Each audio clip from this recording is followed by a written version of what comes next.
बाळासाहेब ठाकरे योजनेअंतर्गत माजी सैनिकांना दिलासा। खोपोली नगरपालिकेनं घरपट्टी मालमत्ता करात दिली सूट।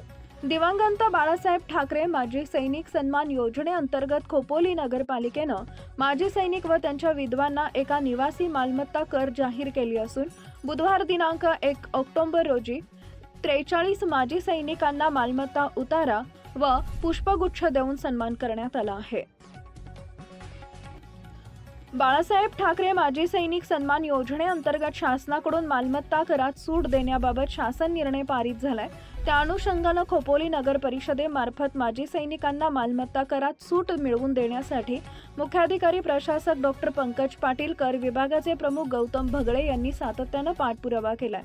छत्रपती शिवाजी महाराज महाराजस्व अभियान अंतर्गत राष्ट्रनेता पंतप्रधान नरेंद्रजी मोदी यांचा जन्मदिन दिनांक 17 सप्टेंबर 2025 ते राष्ट्रपिता महात्मा गांधी यांची जयंती दिनांक 2 ऑक्टोबर 2025 या कालावधीमध्ये सेवा पंधरवडा साजरा करण्यात आला।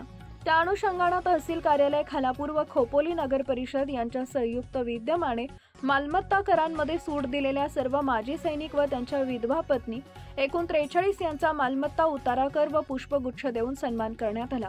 या प्रसंगी तहसीलदार अभय चव्हाण, नायब तहसीलदार सुधाकर राठोड, नगरपालिकेचे मुख्याधिकारी प्रशासक डॉक्टर पंकज पाटील, कर विभागाचे प्रमुख गौतम भगळे, माजी सैनिक संघटनेचे माजी अध्यक्ष प्रकाश महाडिक व्यासपीठावर उपस्थित होते।